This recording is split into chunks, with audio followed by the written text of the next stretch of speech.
అబ్బా ఏంటి రావట్లేదా? రావట్లేదు. మీకు అసలు ఏది రా రేషన్ ఆగండి వస్తున్నాను.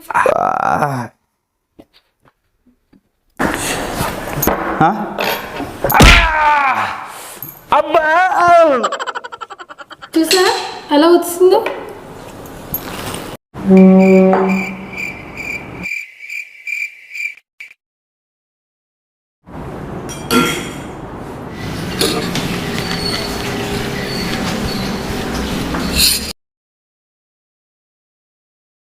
దేవి వాటర్ తాగు.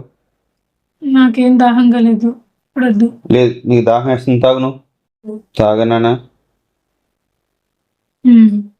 ఏంటి స్పూన్ పెట్టారు?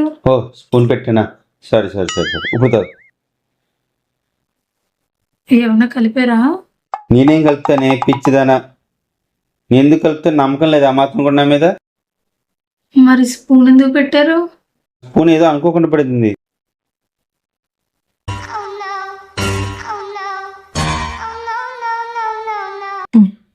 ఏమండి ఒకసారి ఇలా రండి. చెప్పు. ఇది ఎలా ఉంది? బాగుంది నాన్న. తీసుకోవాలా?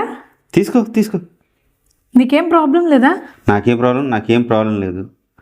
మీ ఇద్దరు గొడవ పడకుండా, మీ ఇద్దరు ఆనందంగా ఉండి నన్ను ఆనందంగా చూసుకుంటే చాలు, అంతే. ఇంకేముంది?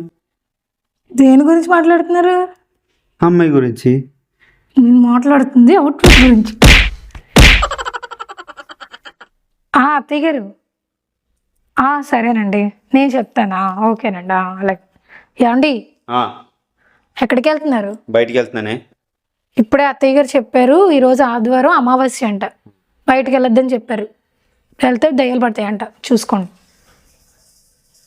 ఇంకెన్ని దెయ్యాలు పడతాయి నాకు?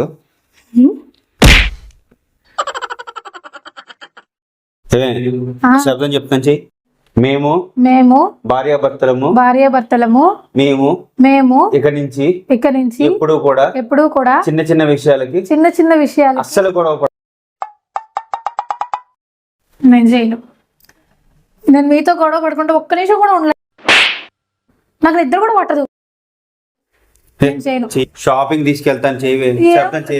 షాపింగ్ తీసుకెళ్తాను చేయవే. నేను చేయను.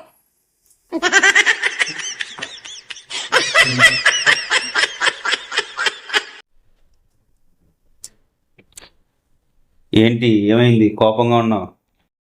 మీరు నాకు అబద్ధం చెప్పారు. నేనా అబద్ధం? ఏం చెప్పాను?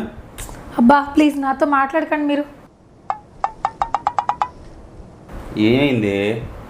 మన కారులో 3 ఎయిర్ బ్యాగ్స్ ఉన్నాయని చెప్పారు, కానీ 6 ఉన్నాయి. 3 కన్నా 6 ఉండడం మంచిదే కదే.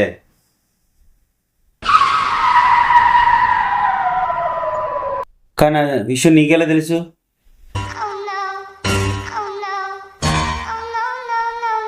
చెప్పే చెప్పుకొని వెళ్ళిపోతున్నావు.